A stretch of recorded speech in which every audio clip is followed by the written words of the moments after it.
그러니까 여러분, 우리들 모두가 답을 찾는 인생 속을 살아가면서 우리들이 그 답을 찾지 못하니까 여러분 다른 방법을 찾는 거죠. 답을 찾는 방법 중에 하나가 여러분 포기하는 거예요. 답을 찾는 거죠. 우리나라에서 여러분 하루 평균 지금 스스로 목숨을 끊는 것이 37.5명이 하루에 매일매일 그렇게 자살을 한대요. 그러니까 1년에 13,670명이 통계적으로 자살을 한다고 얘기를 해요. 우리나라의 사망 원인에 여러분 굉장히 높은 수치거든요. 5번째 원인이 자살이래요. 그러니까 엄청난 많은 사람들이 자살하는데, 자살은 여러분 그냥 뭐 죄악이다, 뭐 이거는 큰일 난다, 이런 얘기를 떠나서 자살은 여러분 사람이 삶을 살아가다가 자기들이 답을 찾다가 찾는 방법 중에 하나가 그렇게 찾는 거다라고 생각하면 얼마나 답답한 거겠어요.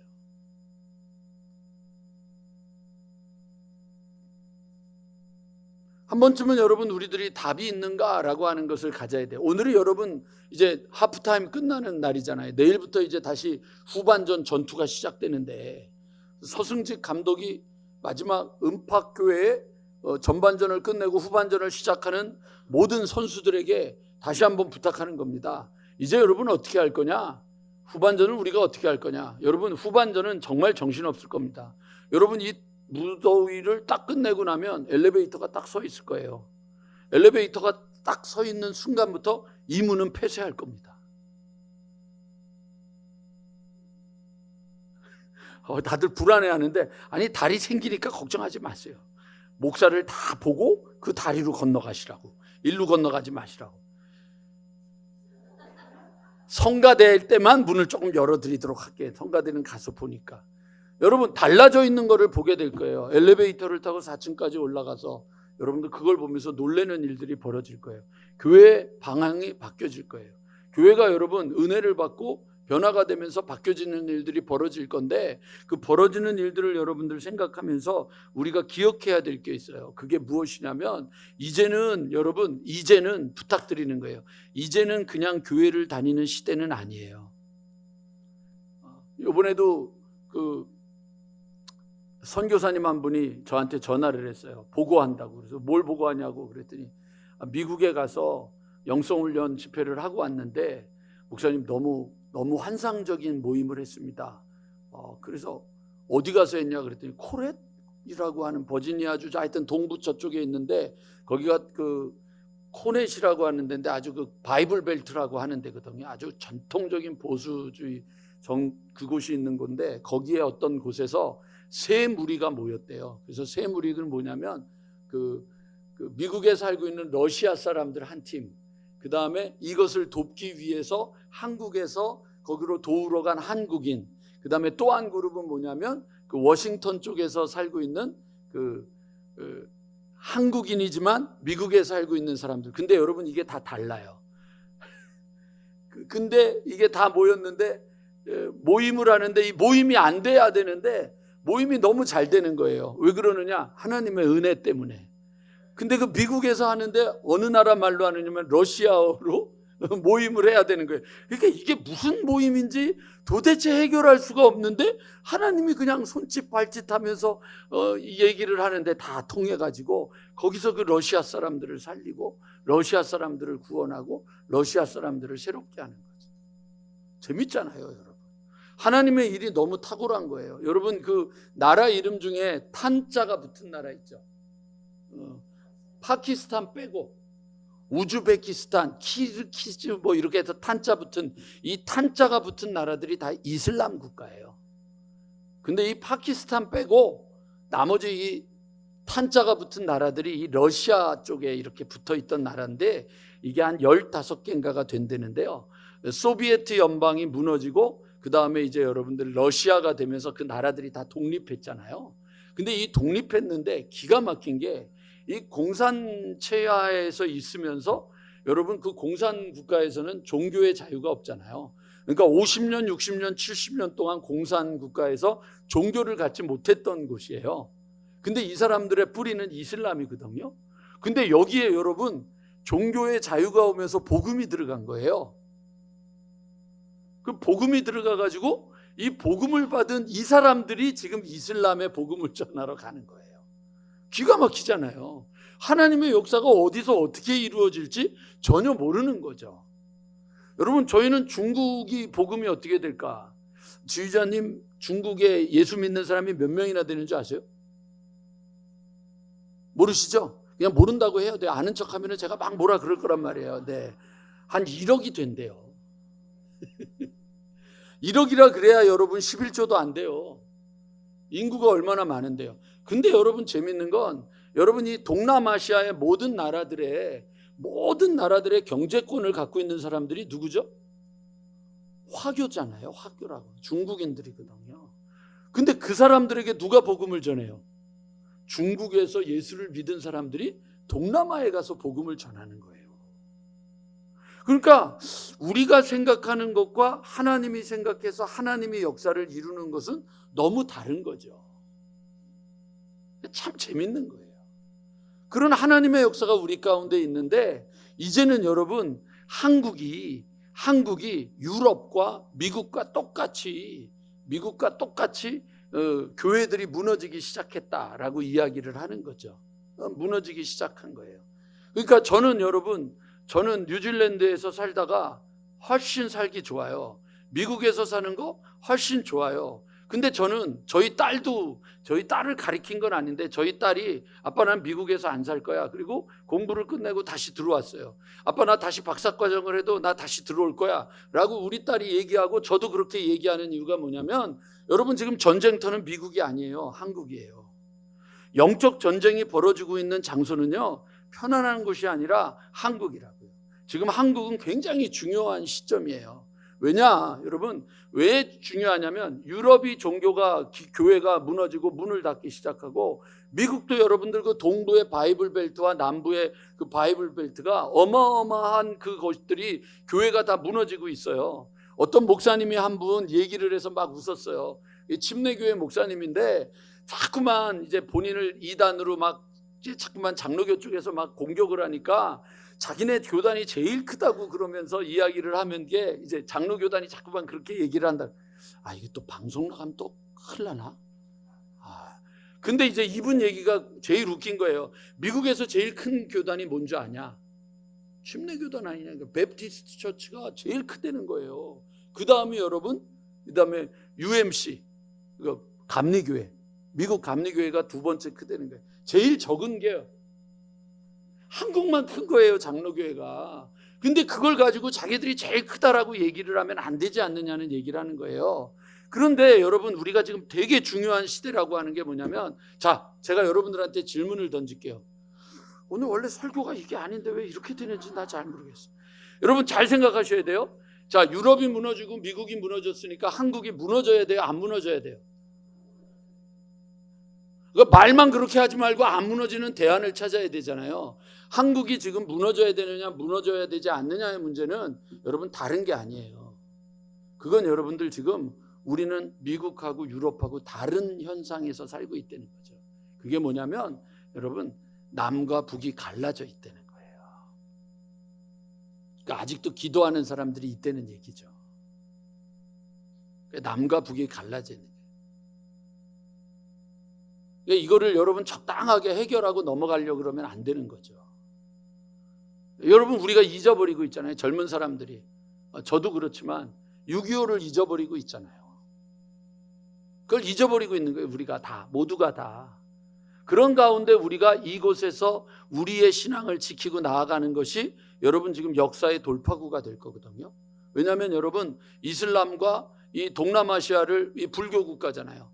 그리고 여러분들 그 힌두교 그 어마어마한 그 땅들이 복음화가 될 때 거기에 여러분들 힘을 실어줘야 될 것은 미국이 아니에요. 이제는 여러분, 한국이 그 일을 해야 돼요. 왜냐하면 여러분, 아시안들이 가지고 있는 이 백인에 대한 굉장히 불편함이 많거든요. 굉장히 불편함이 많은 거예요. 근데 한국 사람이 가면, 아시아 사람들이 가면 복음이 전해져요. 미국에서도요, 여러분들, 백인들이 복음을 전하러 가는 게 아니라 미국 시민권을 가진 한국 사람들, 동양 사람들이 복음을 전하러 가면 여러분들 이 남미나 아시아나 아프리카 사람들이 받아들여요. 그러니까 여러분, 우리가 정신을 바짝 차려야 되는 거예요. 그래서 오늘은 여러분 너무 기쁜 날이잖아요. 오후 예배가 없잖아요. 그러니까 한 번밖에 제가 이제 설교를 못하니까 오늘 이제 지금부터 이제 시작하는 거예요. 그러니까 여러분 옆에 사람한테 오늘은 길 거라고 기대해. 그러고 이제 시작하는 거예요. 그래서 오늘 얘기를 여러분들 잘 들으셔야 돼요. 오늘 여러분 말씀 잘 들으시고 우리가 후반전을 잘해야 돼요. 이 후반전을 잘하는 것이 2025, 2026, 2027 그리고 여러분 저희의 교회가 10년 후에 어떤 모습이 될지를 상상해야 돼요. 10년 후에 다 살아 계셔야 됩니다.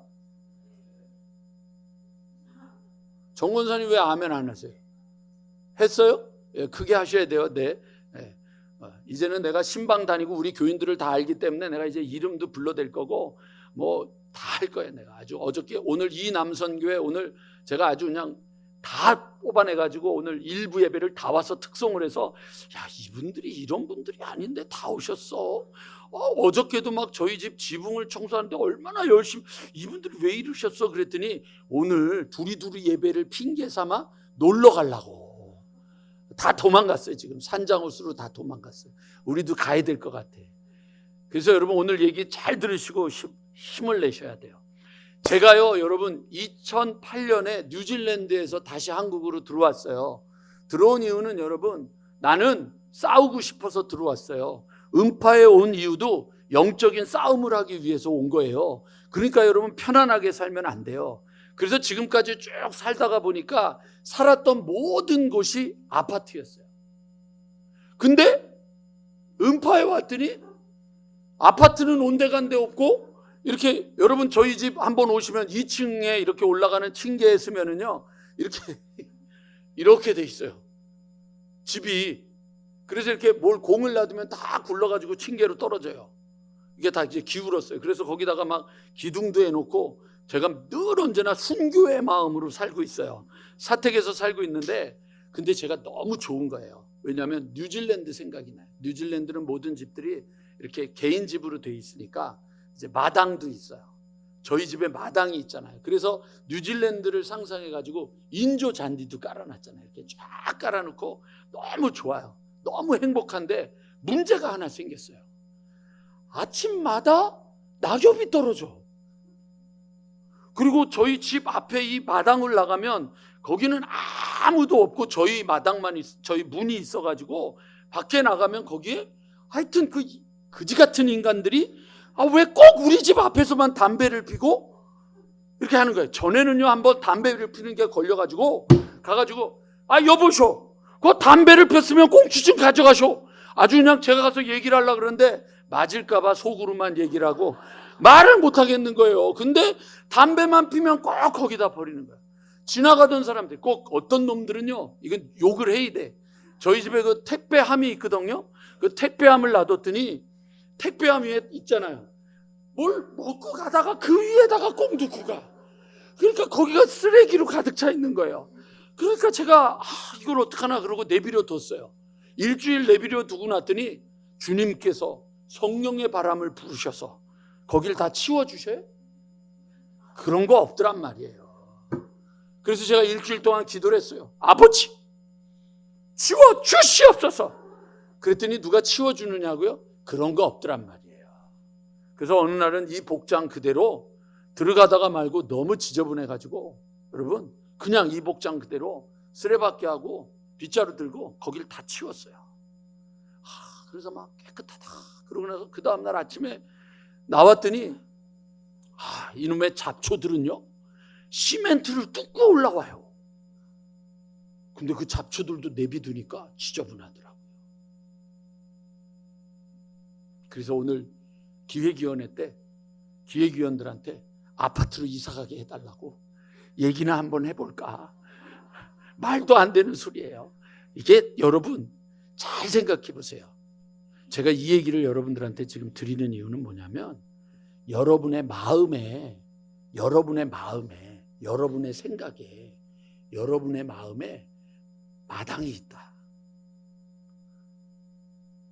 길이 있다. 근데 여러분들이 청소 안 하면 누가 해요? 여러분이 청소 안 하면 아무도 할 사람이 없다고요. 여러분이 아무리 기도해도 제가 여러분 마음속에 들어가서 여러분의 마음의 밭을 청소할 수 없다고요. 누가 해야 돼요? 여러분이 하셔야 돼요. 그거 안 하면 여러분, 우리가요, 여러분의 마음의 밭이 그냥 지나가는 사람들이 담배꽁초 버리고 가고 쓰레기 버리고 가고 낙엽 떨어지고 그게 여러분들 지저분해지거든요. 거기다가 여러분들 거기 그 시멘트를 뚫고 나오는 잡초들까지 해놓으면요, 나중에 되면은요 여러분, 거기가요 아무도 쓰지 못하는 폐허가 되는 거예요. 여러분의 마음이 폐허가 되는 거예요. 그러면 여러분들이 이렇게 말하는 거예요. 에이, 이번 생에 망했다. 그리고 뭔가 좀 다른 방법이 없을까? 그것만 찾게 되는 거예요. 그래서 여러분, 우리가 무너지게 되는 거죠. 이번 후반전에는 여러분, 내일부터 새벽에 나와서 기도를 하시든 저녁에 나와서 기도를 하시든, 내일 새벽부터 기도를 못 하시는 분들은 내일 저녁에 일주일 동안은 여러분, 제가 여기 문을 열어놓고 음악을 틀어놓을 테니까 나오셔서 기도하세요. 저녁에라도 나와서 기도하세요. 그러면서 여러분, 여러분의 마음의 밭을 고쳐야 돼요. 바꿔야 돼요. 그리고 여러분, 우리가 이 땅에서 정말 값진 놀라운 역사를 이루어야 되지 않겠습니까? 제가 요번에 여러분 대한수도원에 갔는데 원장님이 저를 보면서 목사님네 교회는 언제 커? 그래서 저희 교회 커요. 그랬더니 몇 명이나 모이냐? 주일날 예배 한 200명 모이는데, 어머, 난 한 50명 모이는 줄 알았어. 아니, 그렇게 나를 많이 만나놓고는 그러고 얘기를 했더니, 그러면서 이제 제 손을 꼭 잡고 원장님이 하는 얘기가 있었어요. 나는 우리 목사님이 한 1000명 교회 목사님이 됐으면 좋겠어. 유계명 집사님이 아멘 했으니까 100명은 책임져. 아멘 했어. 큰일 났어, 이제. 큰일 났어. 근데 그 얘기를 딱 듣는데 정신이 번쩍 들면서, 그렇지. 교회가 큰 것을 자랑하기 위해서 큰 게 아니라 우리가 살리는 일을 위해서, 우리가 회복시키는 일을 위해서, 우리가 고치는 일을 위해서 해야 되지 않겠습니까? 자, 여러분 옆에 분 얼굴을 보세요. 보셨죠? 여러분 옆에 분 얼굴 중에 은혜 없는 얼굴 보입니까? 은혜 있죠?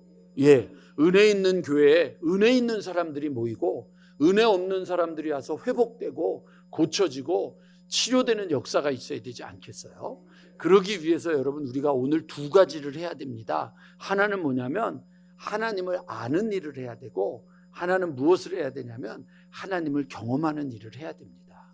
아는 일과 경험하는 일은 구별하면 안 되고요, 아는 일과 경험하는 일은 함께 해야 되는데, 오늘 여러분들에게 하나님에 대해서 제가 7가지를 말씀드릴 겁니다.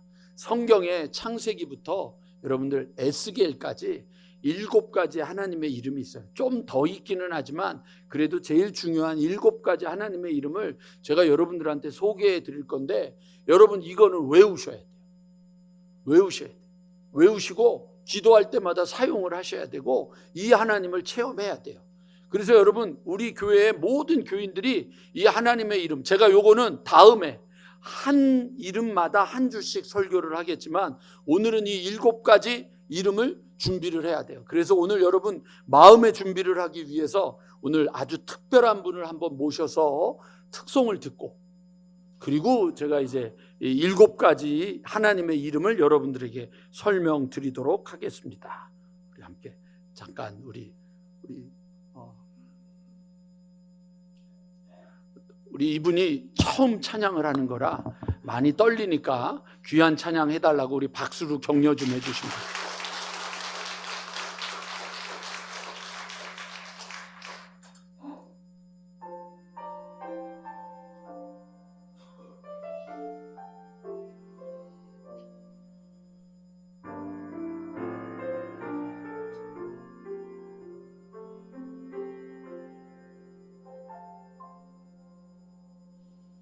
하늘을 볼 겨를도 없이 정신없이 세상을 살다가 마음의 먹먹함이 내 삶을 짓누를 때, 그제서야 주님을 찾습니다. 행복을 느낄 겨를도 없이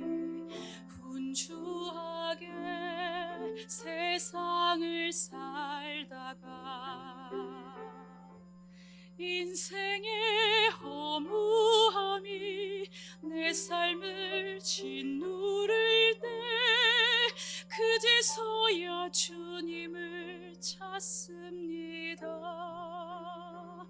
오늘도 여전히 주님은 그 자리에서 우리를 끊임없이 돌보시는데 부족한 내 영혼은 아직도 갈 길을 모릅니다. 내게 믿음 주소서, 내 연약한 마음 돌보소서. 한없는 주님의 사랑 알게 하소서. 영원까지 그의 백성 지키시는 우리 하나님 바라보며 살게 하소서.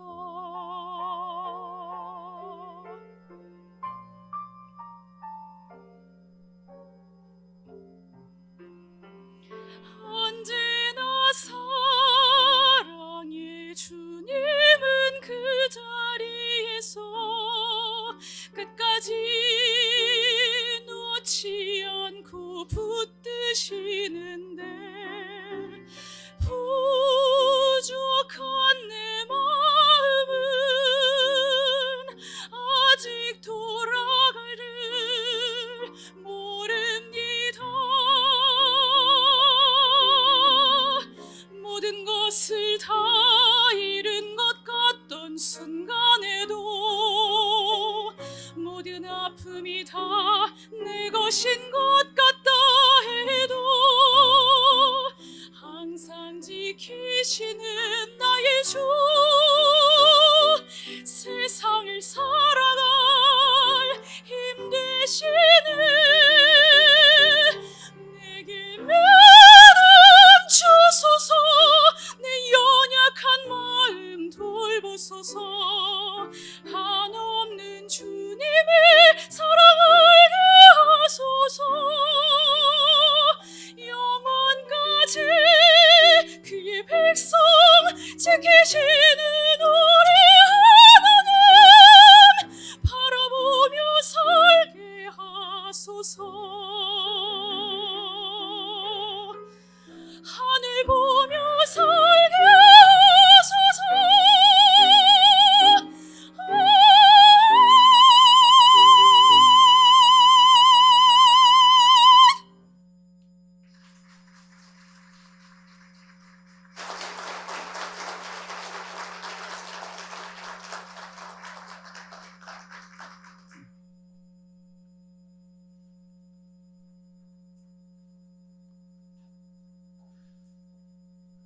하나님을 만나기가 쉬운 시대입니까? 어려운 시대입니까?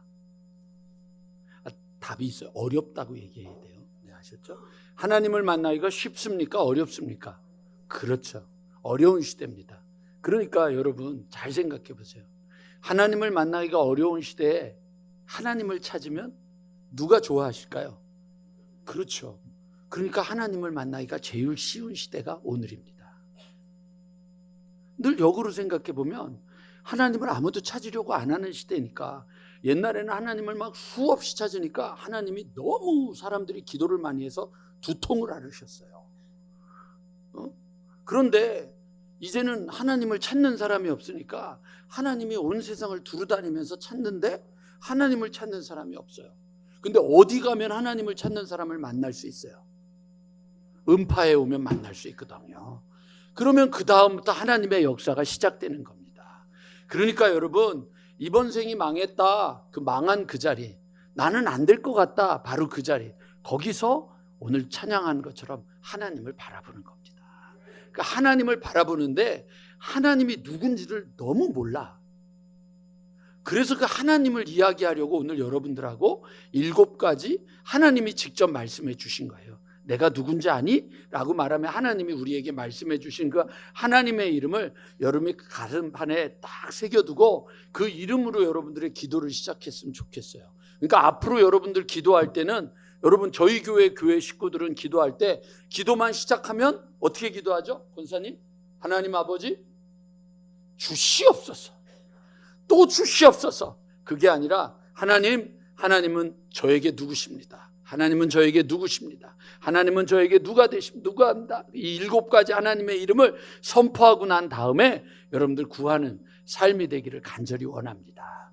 왜 이게 이렇게 중요하느냐? 자, 요즘 여러분 이 세상에서 그 신 위에 있는 게 누구죠? 건물주. 신 위에 건물주가 있대잖아요. 사람들이 하는 얘기예요, 세상에. 우리 교회에서 가장 큰 건물주가 우리 유계명 집사님입니다. 미래에 이루어질 걸 믿어야지 왜 그렇게 너무 믿음이 없어. 네. 자, 이제 제가 건물주를 찾아갔습니다. 건물주를 찾아가서 유계명 집사님, 나 돈 좀 줘. 지금 저렇게 행동하는 거는 지가 돈이 없으니까 네, 뭐 이러는 분위기예요. 근데 여러분 만약에 무작정 찾아가서 돈 좀 줘 그러면 뭔데? 네가 뭔데 나한테 돈을 달라 그래? 왜 줘야 되는데? 이렇게 얘기하는 거죠. 그렇잖아요? 근데 제가 찾아갔습니다. 유계명 집사님 없는 세상은 안고 없는 찐빵입니다. 밥 없는 밥상입니다. 뭐 이제 그러면서 막 우리 집사님을 높이고 막 딸랑딸랑 하고 났더니 갑자기 집사님이 뭐라 그러면 뭐 필요하세요? 이거죠. 사람과 사람의 관계에서도 뭔가를 요구하거나 요청을 할 때 그 사람의 비율을 맞추고 그 사람의 마음에 맞는 소리를 해야 뭘 얻어도 얻어지는 판인데, 우리는 하나님 앞에 언제 여러분이 뭘 그렇게 드린 게 많다고, 하나님하고 뭔 계약을 맺은 게 얼마나 여러분 계약서를 잘했다고, 그저 보기만 하면 들이대기만 하면 살려주시옵소서, 주시옵소서, 고쳐주시옵소서, 이것도 해주시옵소서, 저것도 해주시옵소서, 이런 것을 가리켜서 간이 배 밖으로 나왔다. 하나님이 누군지 모르고 그렇게 막 함부로 하는 게 아니란 말이에요. 그래서 오늘 여러분들에게 지금부터 시작하니까 잘 들으셔야 돼요. 첫 번째 하나님의 이름은 창세기 22장에 나오죠. 여기 여러분 오늘 본문에 보면 이삭이 7절에 아버지한테 말하는 거죠. 아버지, 불과 나무는 있거니와 번제할 어린 양은 어디 있습니까? 우리가 지금 하나님 앞에 제물을 드리러 가는데, 아니 우리가 불도 지금 준비하고 뭐 이 나무도 준비를 해서 가는데 제물은 어디 있습니까? 그랬더니 아브라함이 8절에 같이 읽어볼까요? 시작. 아브라함이 이르되 내 아들아, 번제할 어린 양은 하나님이 자기를 위하여 친히 준비하시리라. 하나님이 예비해 두셨다는 거예요. 그러니까 여러분 잘 보세요. 하나님 앞에 나아가는 사람들이, 하나님의 이름을 부르고 하나님께 기도하는 사람들이 해야 될 것은 가만히 하나님이 준비해 주셨으니까 해결해 줄 거라고 하는 게 아니라, 미리 준비하고 예비해 주신 하나님을 만나러 모리아산으로 올라가야 되는 거예요. 행동하시라고요. 용기를 내시라고요. 이 하나님의 이름이 나오는 모든 곳의 역사는요, 행동하고 용기를 내고 나아가야지 되는 거지, 이러고 하나님이 해주실 거야, 하나님이 해주실 거야, 하나님이 해주실 거야, 그런 것은 없다는 얘기예요. 그러면서 시작할게요. 그래서 하나님이 야, 이제 네가 나를 이삭을 바치니까 내가 경외하는 줄 알았다. 그리고 13절 아브라함이 눈을 들어 살펴본 즉 한 숫양이 있는데 뿔이 수풀에 걸려 있는지라 아브라함이 가서 그 숫양을 가져다가 아들을 대신하여 번제를 드렸더니 아브라함이 그 땅 이름을 뭐라고 돼 있어요? 여호와 이레라 하였으니 오늘날까지 사람들이 이르기를 여호와의 산에서 준비되리라. 여러분, 여호와 이레라고 하는 여호와 앞에 일자가 붙어 있죠, 성경. 예, 그럼 아래로 쭉 내려가면 일하고 뭐라고 돼 있어요? 여호와께서 준비하셨다. 자, 그럼 시작합니다. 첫 번째 이름 여호와 이레. 가로하고 뭐라고 돼 있어요? 하나님이 공급하신다. 여러분의 인생을 누가 책임지셔요?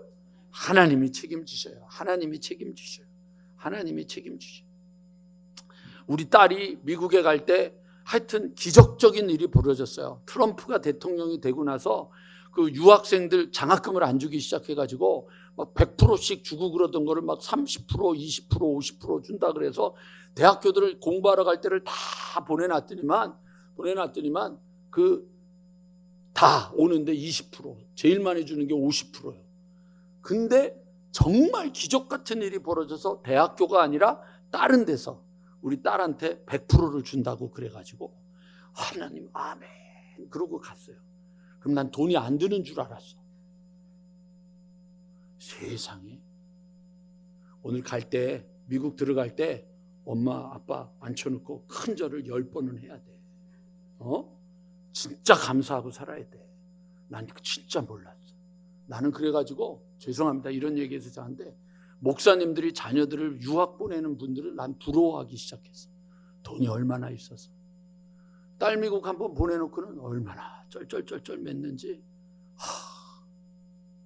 그러니까 이 딸이 미안하니까 막 도서관에 가서 공부하고 애들 과외도 가르치고 뭐 전도사도 하고 공부를 못해. 공부를 돈 버느냐고 미안해 죽겠는데 근데 했어. 그럴 때 우리가 쓰는 말이 뭐예요? 하나님이 채워주셨구나. 하나님이 공급해 주셨구나. 여호와 이레.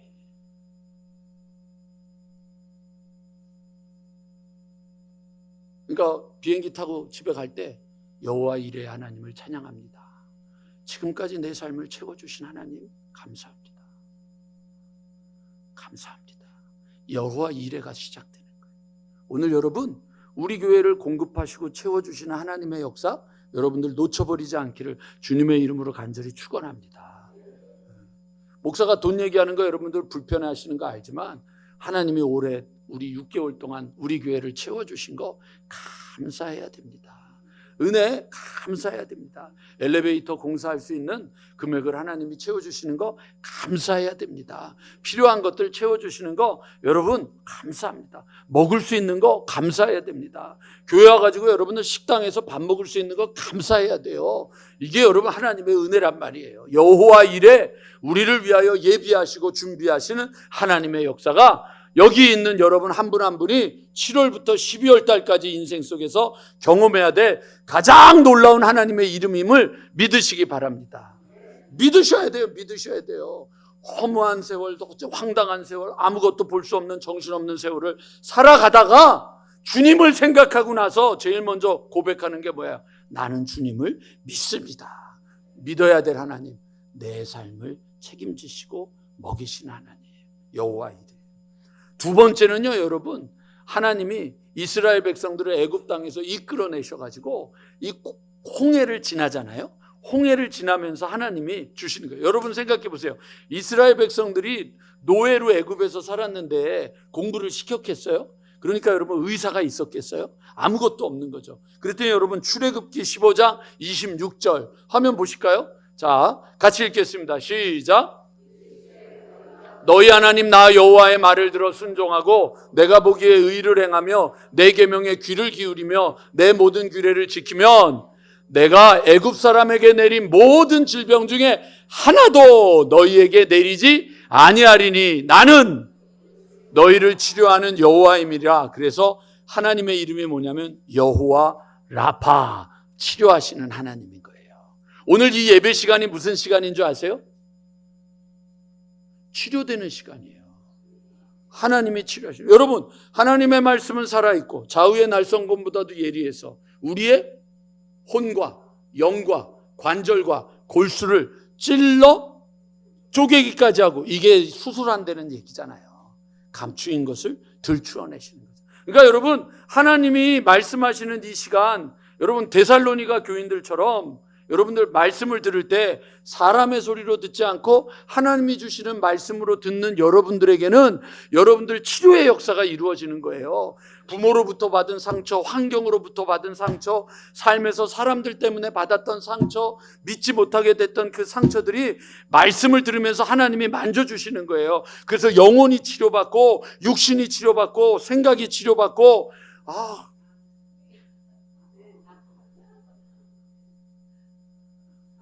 지금 유계명 집사님은 오늘 하나님이 목사님을 통해서 건물주라고 그러셨어요. 건물주라 그래. 그거 묵상하느냐고 딴 얘기가 안 들려 지금. 그러니까 여러분 그 하나님의 치료가 나타나는 거예요. 여호와 라파라고 하는 게 광야를 갔는데 니들 치료할 게 뭐가 있냐? 걱정하지 마. 내가 너희를 치료할 거야. 치료하시는 하나님을 만나는 역사가 있기를 소망합니다. 그러니까 예배 시간에 여러분 말씀을 들으면서 치료받으시라고요. 저는요 여러분 제 기도 제목 중에 하나가 목사로 살아가면서 설교자로 살아가면서 예배 시간에 말씀을 들으면서 치료되는 역사가 있기를 원합니다. 그러니까 여러분 저 말씀을 전할 때 하나님이 늘 주시는 기적이 있어요. 여러분 그런 분들 있죠? 말씀 듣고 있는데 나도 모르게 이렇게 주르르 눈물을 흐르잖아요. 없어요? 있잖아요. 말씀을 들었는데 말씀 듣고 집에 가가지고 저는 아직도 그게 생생하다니까요. 목사님 나 하혈하는데 하나님이 멈춰주셨어요. 저 뉴질랜드에서 목회할 때 우리 교회에서 그 첼로 연주하던 분이 있었어요. 첼로 주자인데 전공한 분인데 하나님이 치료해 주셨어요. 술에 쪄들어가지고 알코올 중독으로 들어가는데 그날 말씀을 듣는데 말씀 시간 내내 울더니 집에 가가지고 집에 있는 술들을 다 치워버리는 거예요. 여러 가지 여러분들 하나님이 오늘도 이 시간에 여러분들 치료하시는 하나님을 믿으시기 바랍니다. 경험하셔야죠. 예배를 드리러 와가지고 앉아있다가 그냥 가지 마시고 예배 시간에 말씀하시고 치료하시고 고쳐주시고 너의 삶에 미리 준비하시고 예비하신 하나님을 만나야죠. 그걸 못 만나니까 나는 우리 학생들이 난 안타까운 거야. 오늘 뭐 예를 들어야지 뭐 세계 우주 눈 좀 크게 뜨고 너희를 위해서 하나님이 예비해 두셨는데 니네 외할아버지가 누구시냐? 달식이 형님 아니야. 근데 그 외할아버지의 아버지가 누구시냐? 생각을 해보라고. 그냥 여기에 앉아들 있지 말란 말이에요. 우리 어린 친구들 그냥 앉아있으면 안 된다고. 3대째 4대째 5대째 축복이 내게 있으니까 그 하나님이 내 자식들에게 미리 예비하시고 준비하신 것들이 있을 텐데 왜 안 찾느냔 말이에요. 내 아버지가 목사면 하나님이 내 아버지의 인생을 책임지셨다는 얘기는 내 자식을 책임졌으니까 자식이 돼서 정신을 차리고 아이고 이거 어떻게 살아야 돼? 이러고 나아가야 되는데 이 자식들이 하나님을 잃어버렸다. 하나님이 어디를 향해 가고 있는지 공급해 주시는데 그러고 나더니 여러분 세 번째로 요 이야기가 끝나고 나면 내가 너희들 치료한다, 고쳐준다, 보호한다 라고 해놓고 나더니 출애굽기 17장으로 넘어가면 아말렉과의 전쟁을 하게 돼요. 아시죠? 전쟁할 때 여호수아가 전쟁하러 나가고 모세는 높은 산에서 손을 들고 있는데 전쟁을 이기는 거예요. 그러니까 좀 힘이 드니까 손을 내렸더니 밀려. 이거 안 되겠네. 올렸더니 이기고 내렸더니 밀리니까 모세 옆에 있던 아론과 우리 오른손과 왼손을 옆에서 받쳐주고 떨어지지 않게 붙잡고 있으니까 전쟁을 이긴 거야. 그 전쟁을 이긴 다음에 여러분 뭐라 그랬는지 아세요? 이 이야기를 기록해서 여호수아의 귀에 끊임없이 들려주라는 얘기예요. 끊임없이 들려주라. 왜? 하나님이 너희와 함께 싸우시고 이기신다는 거예요. 그래서 여러분 출애굽기 17장 15, 16절에 여러분 성경 화면 볼게요. 먼저 모세가 어떻게 했어요? 예배 드리는 거예요. 예배를 드리며 이름을 뭐라고요? 여호와 니시라 하고 16절 이르되 여호와께서 맹세하기를 여호와가 아말렉을 더불어 대대로 싸우리라. 누가 싸우셔요? 하나님이 싸우신다고요. 여러분의 삶의 인생을 위해서 누가 앞서가면서 싸우시는 거예요? 하나님이 싸우신다고요. 여러분 옛날에는 전쟁을 할 때 지금도 부대를 가면 군 부대마다 다 깃발이 있잖아요. 그 깃발이에요. 깃발 뺏기를 하는 거예요. 근데 하나님이 깃발이 되시는 거예요. 하나님이 깃발을 높이 드시는 거예요. 승리의 깃발을 드시는 거예요. 그래서 여호와 니시 하나님은 나의 깃발이시다 이거예요. 깃발을 높이 드는 거는 그 하나님이 우리 앞에서 나가시는 거예요. 여러분들 우리에게 죽음이 와서 우리를 건든다고요. 두려움에 떨게 하는 거예요. 염려가 와서 근심이 와서 두려움이 와서 미래가 와서 걱정하게 만들고 염려하게 만드는데 두려워하지 마라. 내가 너와 함께함이라. 놀라지 말라. 나는 내 하나님이 됨이라. 굳세게 하리라. 하나님이 말씀하시잖아요. 여호와 니시 하나님 앞에 서세요. 왜 자꾸만 여러분 왜 못 도망가요? 왜 도망갈 거면 하나님 뒤에 가서 도망가면 되지. 하나님 도와주세요. 하나님 도와주세요. 하나님 도와주세요. 이걸 왜 못하시냐고요. 여호와 니시 하나님을 붙잡기를 주님의 이름으로 축원합니다. 그러니까 여러분, 사단이 와서 우리를 죽음으로, 두려움으로 여러분들 우리를 자꾸만 물고 누는 거예요. 그 다음에 우리를 공격하는 거예요. 넌 안 돼. 넌 안 돼. 넌 이제 끝났어. 너 안 된다고 이야기하는 거예요. 그래도 껐떡하지 않는 거예요. 요동함이 없이 여러분들 굳건하게 쓰기를 원합니다. 네 번째 하나님이 있는데, 요거는 사사기에 나와요. 사사기에 여러분 기드온이 나오는데, 기드온이 말이죠, 이때 당시에 여러분들 기드온이 살 때 블레셋 사람들이 와가지고 맨날 먹을 걸 다 뺏어가는 거예요. 농사를 짓기만 하면 때가 되면, 추수할 때가 되면 가가지고 다 뺏어오니까 이제는 뺏기지 않으려고 동굴에 숨어가지고 농사한 거 그거 이거 다 지금 정리하고 있는데, 근데 하나님이 나타나가지고, 사자가 나타나서 하나님의 용사여, 기드온한테 이렇게 얘기를 하니까 기드온이 너무 웃긴 거예요. 용사 같은 소리 하고 앉았네. 내가 용사라고? 용사인데 내가 이렇게 숨어가지고 이러고 있어? 난 작은 자입니다. 나는 우리 지파 중에서도 제일 작은 자입니다. 나는 아닙니다. 그러고 얘기를 하는데 하나님이 아니라고 계속 이야기를 하니까, 그 다음에 기드온이 여러분 뭐예요? 양털 이렇게 갖다 놓고, 비가 오는데 여기만 비가 오지 않게 해주십시오. 그리고 비가 오는데 이것만 적게 해주시고 다른 건 적지 않게 해주십시오. 그리고 나서 하나님이 진짜네? 그리고 나서 여러분들 했던 게 사사기 6장 26절에 나오는 말씀이에요. 성경 다시 한번 볼까요? 기드온이 여호와를 위하여 거기서 제단을 쌓고 그것을 뭐라고요? 여호와 샬롬이라 하였더라. 그것이 오늘까지 아비에셀 사람에게 속한 오브라에 있더라. 여호와, 그래서 뭐라고 부르는 거예요? 샬롬. 주님은 평화가 되시는 거예요. 두려움과 근심과 걱정과 염려 속에 가득 차 있는데 주님이 우리 안에 오시니까 뭐가 되는 거예요? 평안이 오는 거예요. 그러니까 여러분, 어마어마한 군대가 왔는데, 여러분 지금 10,000명이 넘는 부하들을 데리고 가는데 그걸로도 이길 수 없는 숫자였는데, 야 많다 줄여라, 그것도 많다 줄여라. 그래서 몇 명 데리고 가는 거예요? 300명 데리고 가는 거잖아요. 근데 300명을 데리고 가는데도 하나님께서 그에게 평안을 주시는 거예요. 우리 오래전에 불렀던 노래 있죠? 주는 평화 막힌 담을 모두 하셨네. 주는 평화, 우리의 평화. 그 다음에 뭐라 그랬어요? 염려 다 맡기라, 주가 돌보시니. 주는 평화, 우리의 평화. 이러잖아요. 염려 다 맡기라고요. 왜? 주님이 우리 안에 오셨잖아요. 거친 풍랑 속에서도 편안하잖아요.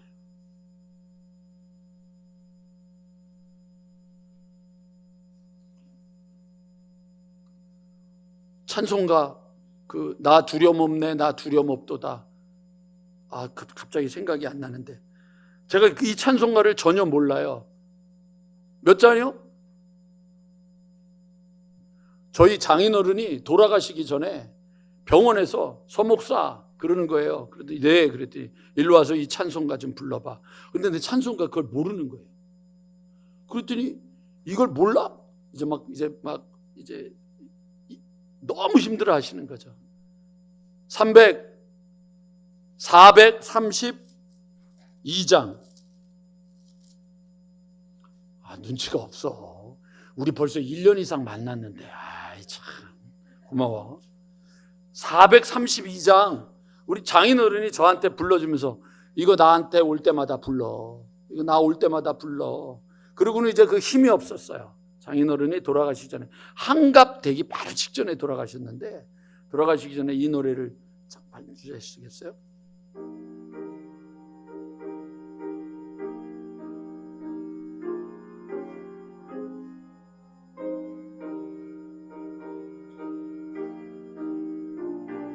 한번 불러볼까요? 큰 물결이 설레는 어두운 바다, 저 등대의 불빛도 희미한데, 이 풍랑의 배저 향해 하는 이 작은 배 사공은 주님이라.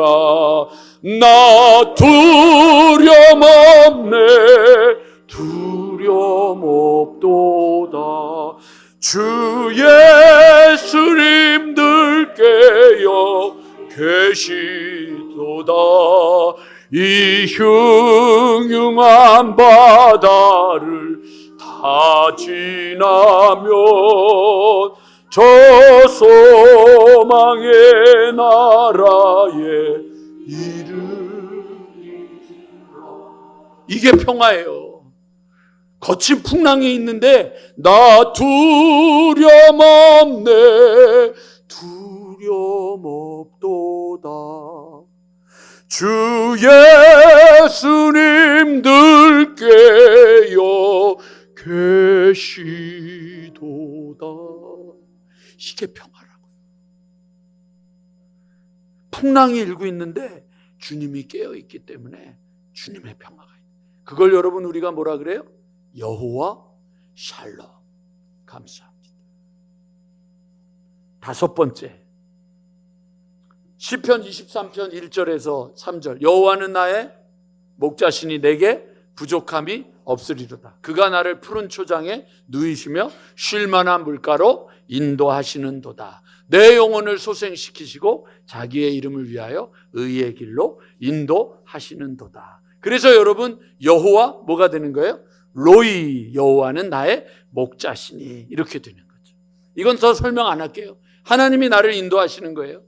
여러분, 하나님이요 뒤에서 갈 대로 가, 내가 보호할게, 그게 아니고요, 하나님이 앞에서 가시면서 오라 그러는 거예요. 착각하시면 안 돼요. 여섯 번째, 이거는 여러분 잘 몰라요. 잘 모르는데 우리 먼저 볼게요. 예레미야 23장 6절에 나오는 말씀이에요. 같이 읽어볼게요. 시작.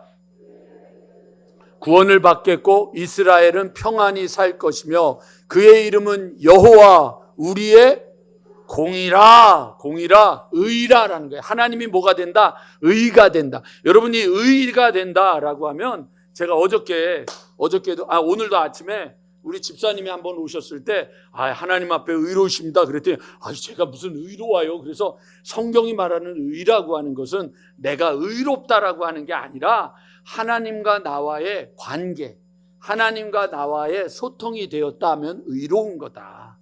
당신 하나님하고 관계가 없어 그랬더니 관계 있습니다. 그러니까 의로운 자야. 근데 여러분, 우리 인간은 뭐라 그래요? 모두 죄인이기 때문에 하나님께 나아갈 수 없는데, 하나님이 우리에게 의가 되셨다라고 하는 건 우리에게 하나님이 자격이 없는 자에게 하나님이 뭘 주셨다? 선물을 주셨다. 자격을 주셨다. 베풀어 주실 선물, 그거를 의라고 하는 거예요. 그래서 여러분, 우리 로마서 오직 의인은 하나님과의 관계는 믿음으로 말미암아, 믿음을 가지면 하나님과 관계가 이루어지게 된다. 그래서 여러분, 이 이름이 여호와 치케누라고 하는 거예요. 주님은 우리의 뭐가 된다고요? 의가 되신다. 그러니까 주님이 우리를 의롭게 하시는 거예요. 여러분의 삶이 의로운 게 아니에요. 주님의 은혜가 우리를 의롭게 하시는 거예요. 다시 좀 켜주세요. 메모를 못 하시는 분들이 있어요. 여호와 치케누, 주님은 우리의 뭐가 되셨다고요? 의가 되신다. 요거 하나만 하고 이제 마지막 하나만 더 할게요. 이게 뭐냐면 여러분, 에스겔인데, 에스겔은요 여러분 성경의 거의 마지막이에요. 왜냐하면 에스겔은 바벨론에서, 바벨론 제국이 와가지고 이스라엘을 멸망시키고 포로로 끌려갈 때 두 번째로 끌려갔어요. 1차 포로, 2차 포로, 3차 포로가 있는데 2차 포로로 끌려갔는데, 그때 이 사람이 포로가 되기 직전에 원래 이스라엘에 있었으면 제사장이 되어야 될 사람인데 제사장이 못 됐어요. 그리고는 이제 그 바벨론 강가에서 쭈그려 앉아가지고 이 신세를 한탄하고 있을 때 하나님이 환상을 주셨던 거예요. 그 환상을 기록한 게 에스겔이에요. 여러분, 그 환상 중에 하나가 아시죠? 마른 뼈들을 보고 야, 이게 살겠냐? 그랬더니 주가 아시지 않습니까? 그럼 이 말에게 대어내, 이 뼈들에게 대어내라. 이 뼈들에게 대어내라. 그래서 말을 전하니까 뼈들이 붙고, 그 뼈들이 살이 붙고, 그리고 주님이 거기에 호흡을 불어넣어 주시니까 생명이 살아있는 존재가 된 하나님의 군대가 되잖아요. 그 환상을 볼 때 여러분이 에스겔서의 맨 마지막에, 그게 에스겔이 48장이잖아요. 에스겔 48장 성경 또 우리 볼게요. 그 사방의 합계는 18,000척이라. 그날 후로는 그 성읍의 이름을 다 같이 시작. 여호와 삼마. 자, 여호와 삼마의 뜻, 하나님이 거기 계신다. 요즘 말로 바꿀게요. 임마누엘. 하나님이 우리와 함께 하신다. 그러니까 여러분, 이 7가지 하나님의 이름을 기억하는 거죠. 여호와 이레, 여호와 라파, 여호와 니시, 여호와 샬롬, 여호와 로이, 여호와 치케노, 여호와 삼마. 그거를 여러분들에게 지금 이제 한 가지 이야기를 통해서 이걸 여러분 경험하셔야 돼요. 잘 들으세요. 지금부터. 1년 전 주넬이라고 하는 여성을 만났다. 그녀가 겪은 이야기를 듣고 깜짝 놀랐다. 우리 같은 사람은 악몽에서나 겪어야 할 법한 사고에서 살아났기 때문이다. 그녀는 9.11 테러 사건으로 세계 무역센터가 공격을 당했을 당시 기적적으로 구조된 사람이다. 주넬은 조용조용하게 말하는 사람이었고 당시 일어난 끔찍한 일을 상세하게 기억하고 있었다. 그녀는 뉴욕의 항만관리위원회에서 일하고 있었고 9월 11일에는 아침 8시 조금 지나서 건물에 도착해 북쪽 건물 64층에 있는 사무실로 가기 위해 엘리베이터를 탔다. 주넬은 건물 안에 있는 것이 안전하다고 생각했기 때문에 두 번째 비행기 충돌이 있을 때까지 그곳을 떠나려고 시도조차 하지 않았다. 각 층계별로 계단이 51개였기 때문에 주넬은 높은 굽 구두를 신고 뛰어내려왔다가 13층에 잠시 멈췄다. 신발을 벗으려고 막 몸을 구부리는데 건물이 그녀의 머리 위로 무너져 내렸다. 다른 수백만 명의 사람들과 마찬가지로 나는 그 무시무시한 광경을 텔레비전 생중계로 보면서 무너진 건물에서 살아남을 사람이 하나도 없을 것이라고 확신했다. 끔찍한 생지옥 가운데 주넬에게 일어난 일을 자세히 살펴보자. 110개 층이 내 주위로 무너져 내렸다. 산채로 묻혀버렸음을 알았다. 소음도 가라앉았다. 다시 깨어났을 때 무슨 조처라도 내려야 한다고 내 자신에게 말했다. 하지만 무슨 일을 할 수 있겠는가? 그리고 그가 이렇게 시작했다. 하나님, 저를 도와주셔야겠습니다. 나는 기도했다. 기적과 표적을 보여주셔야 합니다. 제게 한 번 더 기회를 주세요. 제발 목숨을 구해주세요. 내 눈에는 먼지 덩어리가 뭉쳐져 있어서 눈물조차 나올 수가 없었지만 나는 가슴으로 눈물을 흘렸다. 마치 내 옆에 그분이 계신 것처럼 하나님께 말하고 있었다. 이제 제대로 인생을 살 준비가 되었다고 말했다. 주님, 내게 다시 한번 기회를 주세요. 주님 뜻대로 살게요. 약속합니다. 그리고 다음 날 나는 마치 트럭이 후진하듯 삐삐거리는 소리를 들었다. 도와달라고 소리쳤지만 아무런 대답이 없었다. 마침내 누군가 내 쪽으로 소리를 쳤다. 여보세요? 거기 누구 있어요? 네, 도와주세요. 제 이름은 주넬이고 지금 13층에 있어요. 파편 조각 속에 묻혀 있으면서 그런 식으로 내 위치를 말해주다니 정말 우습게 들렸겠지만 나는 그런 생각조차 못하고 외쳐댔다. 갈라진 틈 사이로 빛이 연하게 들어오는 것을 볼 수 있었기에 나는 그 사이로 손을 집어넣었다. 온 힘을 다해 손을 뻗었는데 이번에 누군가가 내 손을 잡으며 이렇게 말했다. 주넬, 잡았어요. 이제 다 괜찮아질 겁니다. 제 이름은 폴이에요. 사람들이 꺼내줄 때까지 당신 손을 놓지 않을 겁니다. 주넬은 지금까지 살아오면서 철저히 외면했던 하나님께 기도했고 그래서 하나님은 그녀를 위해 함께 계셨다. 27시간 후에 그녀는 건물 더미 사이에서 끌어올려졌고 회복을 위해 5주간 병원에서 지냈다. 그 일이 있은 후 그녀는 자신이 구조될 때까지 손을 잡아주었던 폴을 찾기 위해 애썼다. 나중에 그를 구조해 준 사람들에게 폴에 대해서 물었더니 다음과 같이 확인해 주었다. 우리 팀 중에는 폴이라는 사람이 없는데요. 우리가 건물 잔해를 치우는 동안 당신 손을 잡아준 사람도 없었어요. 주네는 폴이 자기 손을 잡아주었던 순간에 깊은 평안을 느꼈다고 한다. 사람들이 도우러 오는 중이고 모든 것이 다 잘 될 것이라고 몇 번이나 안심시켜 주었던 그의 말을 믿었던 것이다. 주넬의 이야기는 짐 삼발라라는 그의 책 난관을 뚫는 기도에도 실렸고 오프라 윈플리 쇼에도 CNN 방송에도 가이드 포스트와 타임지에도 나왔지만 주넬을 구해 주었다며 자진해서 나오는 폴이라는 이름의 사람은 한 명도 없었다. 하지만 주넬은 분명 폴이 거기 있었음을 안다. 그는 하나님이 보내신 천사와 같이 그 옆에 있어주며 모든 일이 잘 될 거라 안심시켜 주었다. 주넬은 몇 시간 동안 구조를 요청하며 소리를 질렀다. 구조대들이 그녀의 위치를 찾는 데는 반 하루가 넘었지만 하나님은 순식간 그녀의 위치를 찾아내셨다.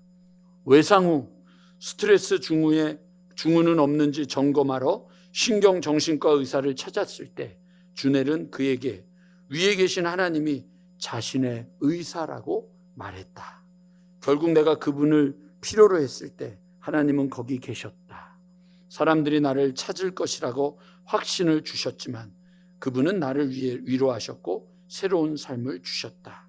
다른 몇몇 사람들과 마찬가지로 주넬은 거기 계신 하나님 여호와 삼마로 나타나신 하나님의 구원의 능력을 경험했다. 생각해 보세요. 빈 공간을 미리 예비하신 여호와 이레의 하나님, 그리고 그곳에서 상한 자를 치료하신 여호와 라파의 하나님, 그리고 그 죽음의 두려움에서 이기게 하신 여호와 니시의 하나님, 그리고 그 절망의 한복판에서 그의 마음에 평안을 주신 여호와 샬롬의 하나님, 그리고 그를 이끌어서 살아내게 하신 여호와 로이의 하나님, 그가 구원을 받을 자격이 하나도 없음에도 그에게 의가 되어 주신 여호와 치케누의 하나님, 그리고 거기서 함께 하신 여호와 삼마 임마누엘의 하나님. 여러분, 이제 저를 좀 잠깐 보시죠. 이제 이 말씀을 마치고 예배를 끝내려고 합니다. 지금 여러분의 삶이 9.11 때 쌍둥이 빌딩에서 무너져서 그곳에 깔려 있는 것만큼 절망스럽습니까? 그만큼 위기에 닥쳐 있습니까? 그만큼 죽기 직전의 상황에 있습니까? 그렇지 않지만 여호와 이레, 여호와 라파, 여호와 니시, 여호와 샬롬, 여호와 로이, 여호와 치케노, 여호와 샴마의 하나님은 오늘 지금 여기서 여러분과 함께하고 계십니다. 그 하나님을 우리 후반전에서 구석구석 삶의 장소에서 만나면서 그 간증과 그 기쁨과 그 체험을 가지고 후반전 승리하고 우리 성탄절에 주님 앞에 영광 돌리며 나아가는 발걸음이 되기를 주님의 이름으로 간절히 축원합니다.